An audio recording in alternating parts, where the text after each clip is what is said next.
Que tal mais um react de Berserk? É o último vídeo que eu postei lá no canal. Eu dei a mancada de não gravar o áudio do vídeo, então o react infelizmente foi excluído. Mas a gente vai ver hoje uma análise psicológica do Grift. E se liga nesse título: Grift e o Dilema de Sofia. Então, meu, sem mais delongas, vamos dar só uma conferidinha aqui, ó, que é do canal Psicologia dos Animes, com um cara muito brabo que é o Rafael Bezerra, tá? Eu já sou inscrito, eu sou fã, acompanho vários vídeos dele, já dou o like. E é o seguinte, sem mais delongas, vamos voltar pro vídeo e vamos ver o que tá acontecendo. Quem é Griffiths e por que a vida dele tem a ver com o dilema de Sofia? Hoje vamos conhecer a mente de um personagem Isso me pegou. Dilema de Sofia, o que que isso tem a ver com Grift?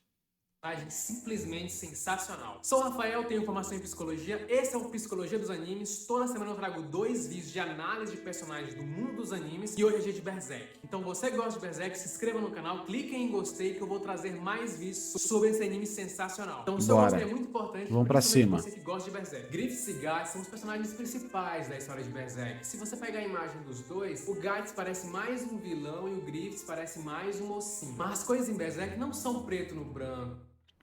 Por incrível que pareça, é, essa cultura, essa análise realmente do Grift parecer ser mais um mocinho e o Guts o vilão, e ele, tipo, ter o cabelo branco, ele veste claro, ele é iluminado, enquanto o outro tem todo um aspecto de trevas, é um contraponto muito interessante. Mas vai além. O Berserk todo é isso, sendo que, tipo, as, a mão de Deus e todos os apóstolos, tá ligado? Eles são, na verdade, demônios. Mano, é muito interessante esse contraponto. Ele subverte tudo, tudo. É sinistro. O mal e o bem é algo bem relativo. O anime se passa na Idade Média, que é a Idade das Trevas, um dos ambientes mais hostis que eu já vi na Relativo na realidade. Lá, o bagulho, irmão, é bem preto no branco, na minha opinião. história dos animes, onde se você não é de uma família importante, família rica, você fica muito vulnerável. O Griffith cresce nesse contexto de uma criança pobre, uma criança de rua. E ele tem um sonho de ter um reino, de ter um castelo, ele quer ser alguém importante. E o Griffith vai se desenvolvendo, tendo conquistas com seu esforço, pouco a pouco. A grande característica dele é o carisma, a serenidade, a imponência dele. Isso faz ele conseguir muitos seguidores e muitas Uhum. pessoas que compram o objetivo dele. Ou seja, ele fazia de tudo para alcançar o objetivo dele. Não podia ter empecilhos. Ele criou o bando do Falcão e ele vendia o seu próprio corpo para custear as despesas do bando. Tudo era em prol do sonho dele. E ele buscava dar importância para cada membro. Quando Ele praticamente não tinha limites, né? Ele não tinha nenhum limite em relação a o que ele escolhia fazer, como ele escolhia fazer e tudo mais.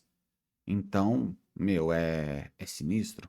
Sinistro mesmo. Como quando ele salvou a casca de um estupro e depois tornou ela uma guerreira, fez ela se sentir importante. Então Griffith sim era um bom líder. Como diz o filósofo Andrew Carnegie, nenhum homem será um grande líder se quiser fazer tudo sozinho ou se quiser levar todo o crédito por fazer isso. A personalidade dele é moldada para o sonho, ele não se apega às pessoas. Todos ali servem para compor o sonho dele. Ele consegue vender bem essa ideia. E estamos falando de uma idade média, onde as pessoas não tinham perspectivas. Ou seja, qualquer ponta de esperança já seduz muito aquelas pessoas para seguirem o ideal. E líderes manipuladores conseguem isso. Pegam pessoas em situações de vulnerabilidade. O Griffith se achava tão importante, tão superior aos demais, que ele fala para Charlotte. Charlotte era filha do rei. Griffith apenas se aproximou dela com a intenção de crescer no reino. E ela fala que o bando dele, o bando do Falcão que ele criou, eram amigos dele. E ele cita, não, eles não são meus amigos, que eles são objetos do sonho dele. E o Guts, que era o companheiro dele principal ali, a pessoa que ele mais estimava, ouve essa conversa. E quando ele vê ali que o Griffith fala que pra ser um amigo dele tem que ser alguém no mesmo nível que ele, o Guts sai do bando do Falcão pra tentar encontrar o seu próprio propósito. Então o Guts sai do bando do Falcão e o Griffith não aceita. Até porque ele admirava muito ele, seja pela força do Guts, e ele Eu posso falar besteira aqui, mas eu acho que tem até uma questão romântica entre o Guts, aliás, do Griffith pro Guts, tá ligado? Eu acho que ele tem uma atração, sim, tá ligado? Tem um apego sentimental, isso é fato. Mas eu sinto, por mais que ele pareça ser assexuado, coisa que a gente descobre que ele não é, eu acredito que ele tem, assim, um interesse romântico pelo Guts, tá ligado? Mais do que amizade. Ele via ele como muito importante para a construção do plano dele. Então ele desafia o Gats para a luta, ele perde a luta e ele desaba. O Griffith tem um alto espectro de narcisismo e um narcisismo destrutivo. E o que pesquisas mostram é que líderes com essa característica de narcisismo destrutivo, que tem autoconfiança, aliado a uma falta de compaixão e uma ambição pelo poder, faz com que aquele líder suba de carreira, porém a longo prazo acaba atrapalhando a empresa. O bando do Falcão é basicamente uma empresa. O Griffith, com atitude, ele derruba o bando. O Griffith não consegue lidar com o fato que alguém abandonou ele, alguém que ele gostava tanto, que ele tinha um apreço. E naquele momento, apenas naquele momento, ele abdica do sonho dele. Ele vai até o castelo escondido, se encontra com a princesa Charlotte e ele, por estar totalmente transtornado, tem relações com ela. E o rei acaba descobrindo. Então vale ressaltar que o rei queria ter relações com a própria filha. O mundo de Berserk é meio complicado. É bem complicado. Bem complicado.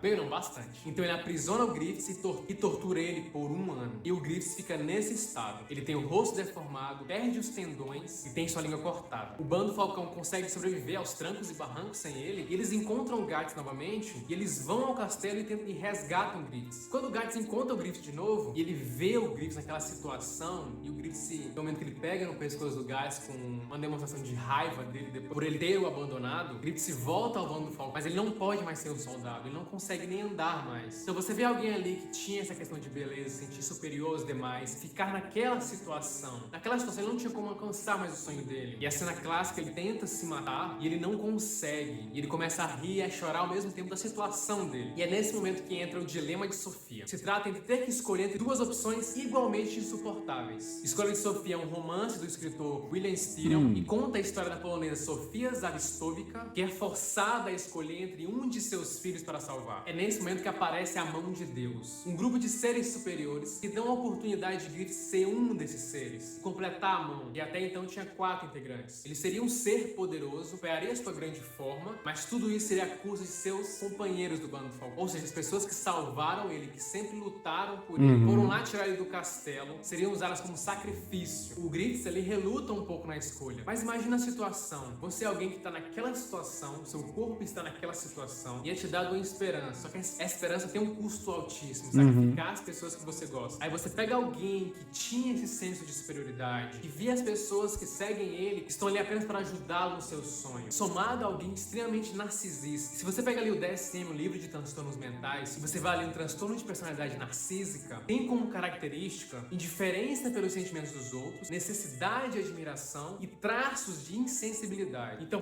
Esses aspectos ele realmente tinha, mas eu acho muito interessante, porque todo mundo julga o Griffith como um vilão, e ele realmente é um grande vilão, um dos maiores vilões de todos os animes. Mas eu tive uma epifania aqui, parando pra pensar. O Griffith ele ficou realmente sendo torturado depois de um transtorno psicológico por causa do abandono do Guts. E o tempo que ele ficou torturado, sofrendo todo tipo de maus tratos físicos e psicológicos, sem poder conversar, isolado, só com a sombra e a dor como companhia, quebrou o psicológico dele. Então, o Griffith antes de ser preso e o Griffith depois, independente do corpo, a mente eu tô falando, ela é outra, tá ligado? Então, talvez ele tenha sido construído ou transformado em um vilão nesse momento. E não no momento em que ele, tipo, criou o bando do Falcão e tudo mais. Ele realmente se importava com o bando do Falcão, com o do Falcão. Falcão é fogo, né? Senão, não seria um sacrifício, tá ligado? E, pô, é isso. Eu parei pra pensar agora, talvez a Era de Ouro, o Griffith não fosse um vilão. Mas sim, ele se transformou. Interessante, mano. Interessante. Fala aí, comenta aí o que você acha.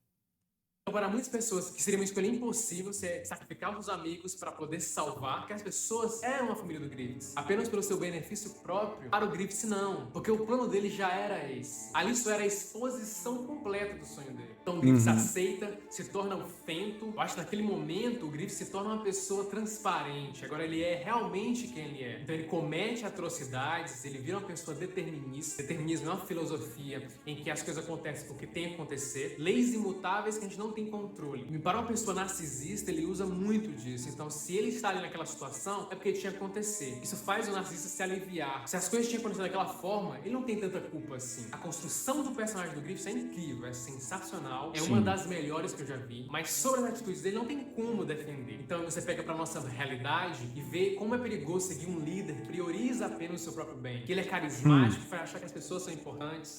Muitos foram assim e fizeram massacre.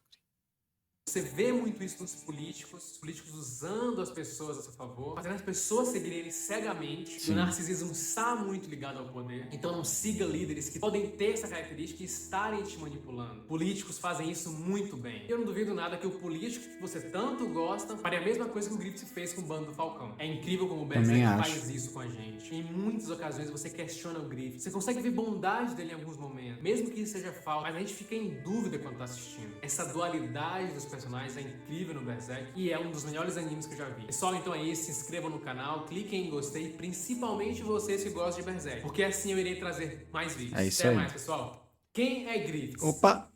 Sem falar, é muito interessante o jeito que um profissional da psicologia analisa um dos personagens mais profundos dos animes e também mais controversos. Eu gostei muito. E não se esqueça, se curtiu, se inscreva no canal, deixa o like. E outra, conhece o meu canal principal, canal Super Nerdstar. Eu tô fazendo uns vídeos irados de Jujutsu Kaisen lá, tudo com essa análise.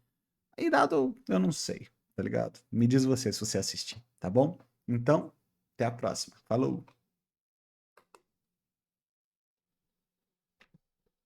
Deixa eu achar o mouse.